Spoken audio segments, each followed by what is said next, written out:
اچھا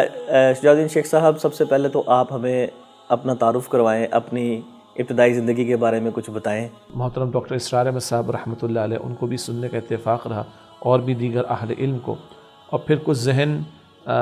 دین کی طرف اللہ تعالیٰ نے منتقل کیا اور دین کی خدمت کے لیے اللہ سبحانہ و تعالیٰ نے توفیق عطا فرمائی، تو پھر اس طرف سفر جو ہے وہ ہمارا شروع ہو گیا الحمدللہ۔ ہم کافی سالوں سے آپ کو میڈیا چینلز کے اوپر دیکھ رہے ہیں، ڈیفرنٹ میڈیا چینلز کے اوپر،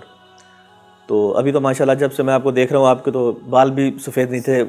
کالی داڑھی تھی، تو کبھی دل میں خیال نہیں آیا کہ ابھی تو میں جوان ہوں، دیکھ لیں گے، کر لیں گے، بڑی بھی ٹائم پڑا ہے؟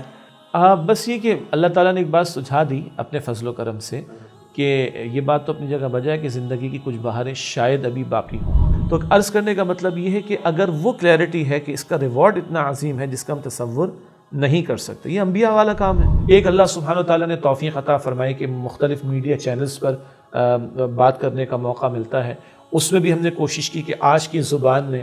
اور آج کے ذہن کے مطابق اور آج کی جو بھی سہولیات دستیاب ہیں ان کو استعمال کر کے دین کا پیغام پیش کرنے کی کوشش کی جائے۔ ہم بہت بڑے لوگ ہیں،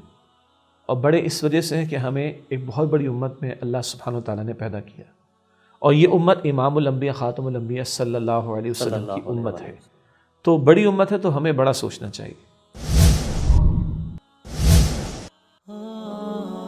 خليت بالقرآن هو